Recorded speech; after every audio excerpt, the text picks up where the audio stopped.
Bonsoir à tout le monde. Je vais m'adresser ce soir au gouvernement malien. Comme le colonel Koïta lui-même, il a dit, si j'échoue, c'est toute la jeunesse africaine qui a échoué. Je crois qu'il est temps qu'ils prennent des décisions drastiques. Pendant que le Mali est en guerre contre l'exercice informel des impérialistes, parce que ce que nous appelons djihadistes, azawad, terroristes, tous les noms que nous voulons, qui se sont regroupés ensemble aujourd'hui pour détruire un peuple. Parce que détruire le Mali, c'est détruire l'Afrique.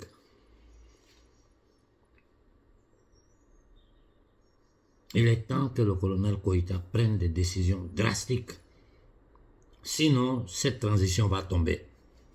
Ces mêmes maudits politiciens, ces fils d'assassins, ces satanistes, ces indignes, ces nègres de salon au Mali qui parlent d'élections, ces marabouts vendus appartenant aux loges islamiques, extrémistes arabes, comme l'imam Diko. L'imam Diko, s'il fait erreur, écoute, Koïta, moi je commence à m'énerver. Ça commence à me taper sur les nerfs. Il y a trop de choses que je vois au Mali, je ne dis rien. Mais là, si l'imam Diko s'amuse, il faut l'arrêter, le jeter en prison et jeter la clé. C'est quelle histoire ça? Pendant que les impérialismes, les entités démoniaques occidentales ont déversé dans le Sahara tous ces fous de Balbec, ces malades mentaux, ces criminels, ces mercenaires, en train d'attaquer notre peuple, pendant que l'armée malienne est en train de lutter, vous sortez là, vous parlez d'élections, vous parlez de manifestations. Vous comprenez pourquoi ils ont pu prendre nos ancêtres pour les rendre esclaves. Vous comprenez pourquoi ils ont réussi à venir pendant 2 siècles imposer la colonisation à nos peuples, maltraiter nos ancêtres, faire les travaux forcés, piller notre peuple. Quand on est en guerre, il n'y a pas de tolérance. En guerre, il y a des morts. Tous les fils du Mali qui sont tombés, qui tomberont dans cette guerre-là, leur mort ne peut pas être inutile. Ça suffit avec la diplomatie. Ça, je te le dis clairement, Koïta, ça suffit avec la diplomatie. N'importe qui au Mali ouvre la bouche, arrêtez-le, jetez-le en prison. Nous ne voulons pas entendre parler d'élections. C'est clair, si ou non? C'est quoi ça? Tu vas regarder en bas, tous ces minables-là, s'ils ne sont pas pilotés par les loges maçonniques, ils font partie de ces loges-là. Depuis un siècle, notre peuple souffre parce que tous nos dirigeants, à 99%, les hauts fonctionnaires, les ministres, les présidents, sont tous dans ces loges sataniques. J'ai dit à la jeunesse africaine, repérez ces loges-là. À Abidjan, on sait où c'est, à Bamako, on connaît. Saccagez tout. Hitler, quand il est venu au pouvoir en Allemagne, là, la première des choses qu'il a fait, c'est éliminer les loges. Mussolini en Italie, c'est ce qu'il a fait. Dans l'histoire de l'humanité, à chaque fois qu'il y a une révolution, ces loges maçonniques-là sont bannies parce que c'est à l'intérieur de ces loges-là qu'ils fomentent tous les coups. Vous pensez que le génocide planifié de l'humanité, ça sort d'où? Ça sort de ces loges sataniques internationales. Je vais commencer à partir de maintenant de vous donner les noms des différents grands groupes, des loges internationales, des loges nationales, noms et prénoms. Je les combats ici sur le territoire occidental. Ici, là, je les combats ici, je les parle vis-à-vis. Je leur envoie les signaux. C'est vous, les petits nègres des salons. Vous êtes en Afrique là-bas, vous obéissez à ces satanistes. Si nous sommes dans ces problèmes-là, c'est à cause des francs-maçons africains. Nous, en Afrique, on a des sociétés ésotériques, millénaires, dans toute l'Afrique. Et ce sont ces sociétés-là que ces francs-maçons occidentaux, qui d'ailleurs, ils ont volé toutes ces connaissances en Afrique, veulent à tout prix détruire. Dans un pays comme le Mali qui se dit musulman, les adeptes des lucifériens qui sont à la tête du gouvernement, qui sont au plus grand poste. Il faut que les Maliens le sachent. En Côte d'Ivoire, c'est la même chose. Au Togo, partout en Afrique, l'impérialisme a pu s'imposer en introduisant la maçonnerie dans les sociétés africaines. Et ces gens-là, ils ne recrutent que les meilleurs parmi nous. Moi qui suis assis là, qu'est-ce qu'ils n'ont pas fait?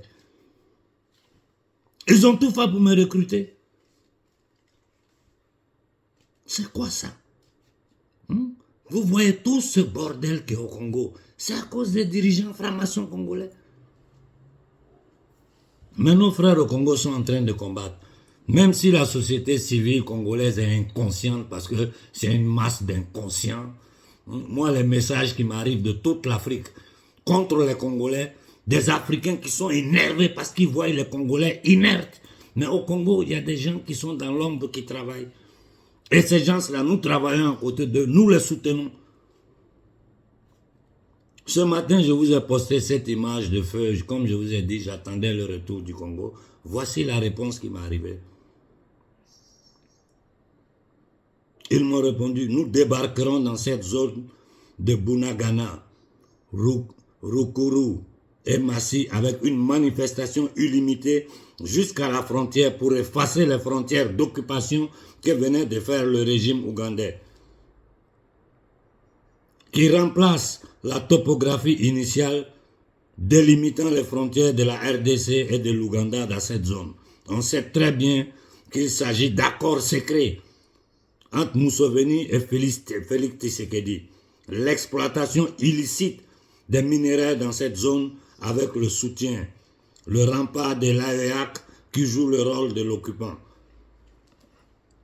Au Congo, il y a des hommes dignes qui sont en train de combattre. Ils sont dans l'ombre, ils organisent. Ils réunissent les villageois qui sont les premières victimes.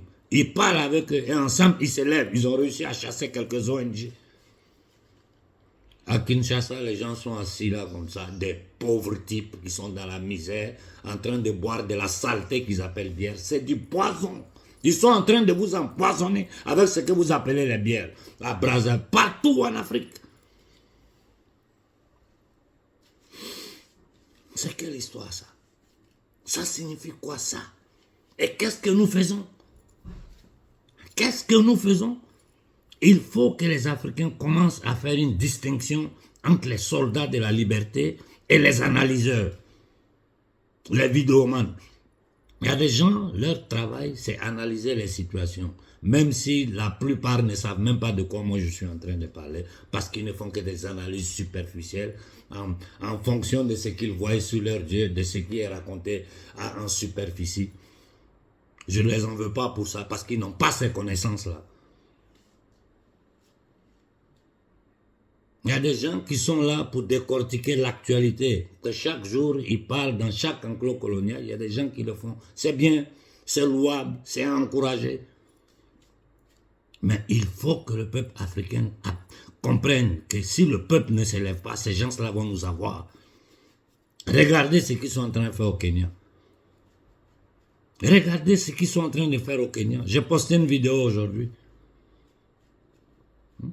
Et partout en Afrique, c'est à travers ces loges maçonniques-là. Parce que les ordres descendent de l'Occident sur les loges maçonniques africaines et les maudits francs-maçons africains, satanistes, lucifériens, vu qu'ils occupent les postes de pouvoir, les postes importants, ils tentent d'imposer ça au peuple. J'ai donné le nom du grand maître du Mali, c'est sur mon canal Telegram. Allez chez lui à la maison et posez-lui la question s'il est un musulman ou s'il est un franc-maçon. Des francs-maçons qui même le dimanche ils sont à l'église, des satanistes assis parmi les chrétiens. Le vendredi ils sont à la mosquée, des satanistes qui sont devant les musulmans.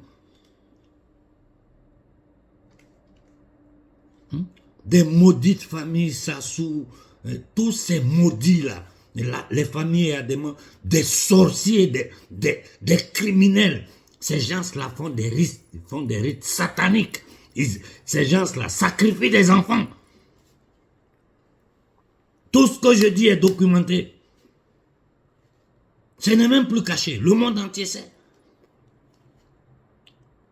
Des adorateurs de Baal, de Moloch. Et le vendredi, ils sont devant. Le sataniste du roi du Maroc. Ces satanistes qui sont à la tête de l'Arabie Saoudite. Un sataniste qui est à la tête du Vatican.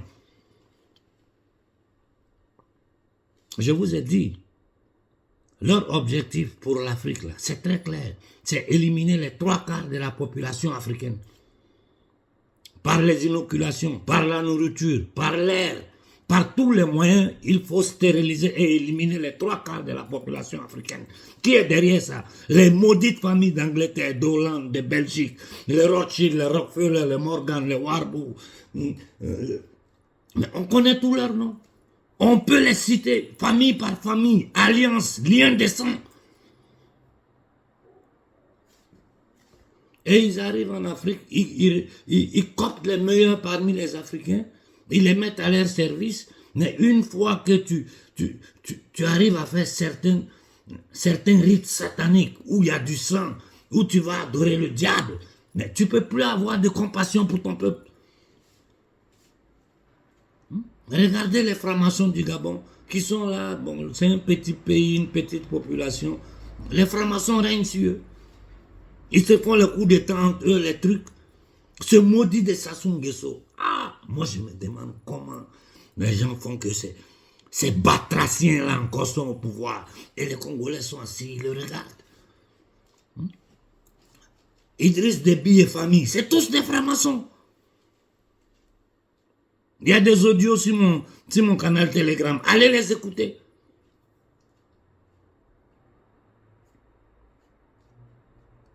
Il faut que nous nous levons.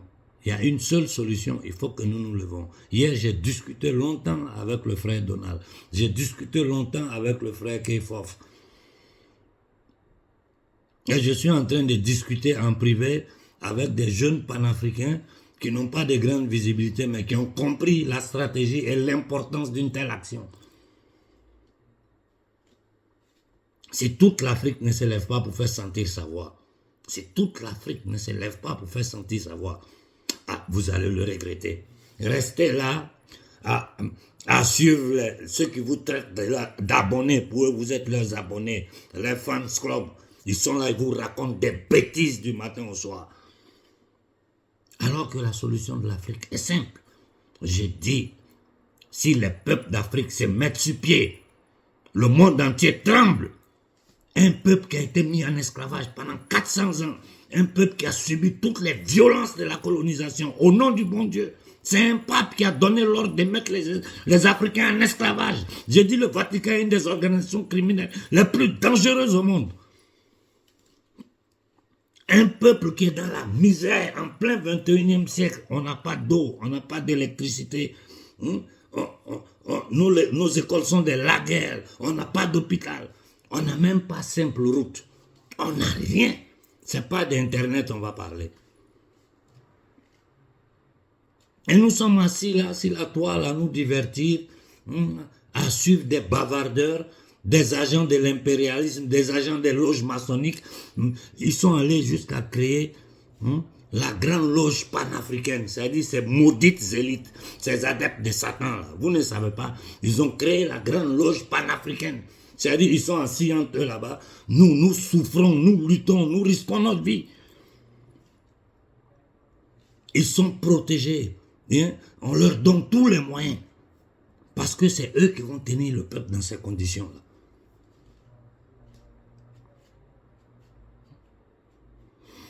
Colonel Kota, il faut que tu prennes tes responsabilités maintenant. Je suis très clair avec toi. Quiconque ouvre la bouche au Mali contre la transition, arrêtez-le, jetez-le en prison et jetez la clé. J'ai dit la même chose à Ibé. Fais attention aux francs-maçons qui sont autour de toi. Et je vous dis, vous les nègres de salon, sales petits francs-maçons, vos patrons ici, là, ils ont peur de moi. Vos patrons, ceux qui vous commandent là, moi, ils ont peur de moi. Ce n'est pas des petits saletés comme vous. Vous allez les appeler ici pour dire que Konaré vous dérange.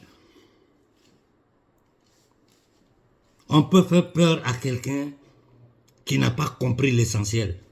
Moi, je n'ai pas peur de la mort. La mort fait partie de la vie. Comme on est, on grandit, on meurt. Si je tombe en luttant pour mon peuple, je dis Dieu merci. Ma vie n'a pas été inutile. Minables, misérables, des maudites familles, maudits sangs. Vous êtes des batraciens, vous les noirs, des nègres des salons, maudits. Vous êtes une honte. J'ai dit à la jeunesse africaine, ces élites africaines, commencez à les huer dans les rues. Ces maudits politiciens, ceux du Mali qui sont allés en exil, vous allez mourir en exil. Vous allez mourir en exil. Si le parti à l'intérieur du Mali ouvre la bouche, j'ai dit à la jeunesse malienne, chicotez-les. Ils sont contre votre futur. Le Mali est en guerre, le Burkina est en guerre, le Niger est en guerre. Nous sommes en guerre contre les armées informelles de la maçonnerie satanique occidentale. Parce que c'est la maçonnerie satanique occidentale qui gouverne l'Europe. Vous croyez que qui a créé toutes ces structures-là? Toutes ces structures qu'il a créées, toutes ces structures ont été créées, c'est les institutions internationales. Tout est l'œuvre des loges maçonniques. Et ils se cachent derrière l'humanisme, ils se cachent derrière les droits de l'homme, quand en réalité c'est des satanistes. Nous savons à quel niveau, à quel grade ils commencent à entrer dans du satanisme pur. Il y a plein de gens qui sont dans la maçonnerie pour leur intérêt personnel, ils restent dans les bas grades. Ils ne savent même pas à quoi ils ont affaire. Il faut que le peuple africain s'élève. Moi, je suis en train de parler un à un à tous les leaders panafricains. Où nous arrivons à nous coordonner, à faire lever notre peuple un jour. Sinon, il ne faut pas que quelqu'un vienne me dire. Parce que demain, ils vont faire un attentat quelque part. Si ça ne sera pas à Niamey, ça sera à Bamako ou à Ouagadougou. Et tout ça, là, les francs-maçons sont derrière. Il faut que vous compreniez ça. Il faut que vous mettez ça dans votre cerveau. Il faut que ça soit dans votre tête tous les jours. Tout ce qui se passe en Afrique, là, c'est les francs-maçons qui sont derrière. Les ordres descendent de l'Occident. Ces nègres de salon les appliquent sur nous. Eux, leurs familles sont dans le beurre et vous les adulez. J'ai dit, ils prennent les meilleurs parmi nous. Regardez George Weah. Ils l'ont pris, ils l'ont flanqué dans la franc-maçonnerie. Un ignorant, ils l'ont mis à la tête du Libéria. Je ne sais pas, il paraît qu'il est en train de battre sa campagne. Un analphabète total. Pas parce qu'il n'est pas là à l'école. Parce qu'il n'a pas de cerveau. C'est un cerveau de moineau. Parce qu'il sait jouer au football. Ils ont anarqué les Libériens avec ça. Ils l'ont placé à la tête du Libéria. Il a vendu tout le pays. Alassane Ouattara, il fait partie de beaucoup de différentes loges. Je vais vous sortir son dossier.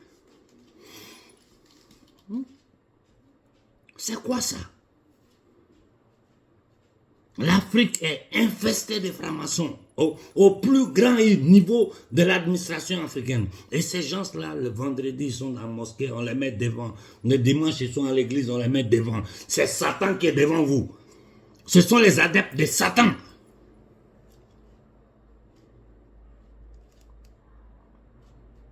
Il faut que vous ouvrez les yeux. Il faut ouvrir vos yeux. Quand vous regardez bien, vous allez voir dans le monde panafricain les francs-maçons cachés. Regardez-les bien, écoutez leur langage. Vous allez comprendre sans que moi j'ai besoin de vous dire quelque chose. Comment? Le Mali en guerre, ce minable de imam là, il sort pour dire que tu vas faire manifestation. Tu vas faire manifestation, pourquoi? Pourquoi? Depuis quand toi tu es qui même? Tu es qui?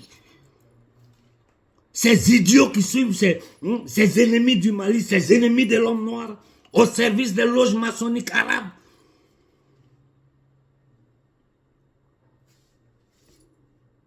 Bon Dieu, allez voir Aramek. C'est plein de symboles sataniques. Réveillez-vous, réveillez-vous, réveillez-vous et passons à l'action. Si l'Afrique ne se lève pas, je vous dis, si l'Afrique ne se lève pas, si vous restez derrière ces vendeurs d'illusions, que le peuple africain ne se lève pas pour faire entendre sa voix, ce qui va vous arriver, vous allez vous rappeler de moi. Je ne serai peut-être pas de ce monde-là, mais vous allez vous rappeler que j'ai tout fait pour vous sauver la vie. Et je vous dis, ces histoires d'inoculation, n'importe où quelqu'un se présente devant vous, ministre, député, n'importe qui, ONG, frappez-le, frappez-le à 100. Notre préoccupation aujourd'hui, c'est surveiller tout ce qui se passe sur notre territoire. J'ai dit à tous les Africains, ouvrez les yeux. Ces gens-là peuvent nous empoisonner par l'eau. Ils peuvent nous empoisonner par la nourriture. Ils peuvent nous empoisonner par les médicaments. C'est des gens qui n'ont pas de sentiments, ils n'ont pas d'âme. C'est des adeptes du diable. Et s'ils n'avaient pas leurs hommes sur le territoire africain, des Noirs, des Indignes, des traites, ils ne pouvaient pas faire ce qu'ils sont en train de nous faire. Donc il faut les pourchasser, les francs-maçons africains. Il faut saccager toutes les loges maçonniques dans toute l'Afrique. Mais la jeunesse, c'est votre travail. Vous vous organisez la nuit, vous brûlez tout. C'est quoi ça? C'est quoi ça? Vous vous rendez compte du danger qui nous menace? Est-ce que vous vous rendez compte du danger qui nous menace? Et je suis là, moi seul, à avertir le peuple africain. Les gens sont là, ils disent, ils sont leaders, ils sont analyseurs. Personne n'ose toucher le plus grand danger qui nous menace. L'élimination des 3/4 de notre population à travers ces inoculations, à travers les expériences. Je vous dis, l'Afrique est remplie de biolaboratoires où ils manipulent des pathogènes dangereux. Et nos dirigeants francs-maçons le savent. C'est eux qui autorisent ces choses-là. Je m'arrête là pour ce soir parce que ma tension monte, non. Ça m'énerve quand je vois un peuple inerte qui est attaqué, qui est humilié. Nos enfants sont dans les bateaux. On les jette dans les camps de concentration en Afrique du Nord, en Europe, partout. On nous humilie, on nous piétine. Et nous sommes les plus riches de la planète. Nous sommes les plus riches de cette planète. Aujourd'hui, des centaines de millions de jeunes Africains sont instruits. Mais si tu ne viens pas d'une de ces familles maudites là, tu n'as pas l'ascenseur social. Batracien. Bonne soirée à tout le monde.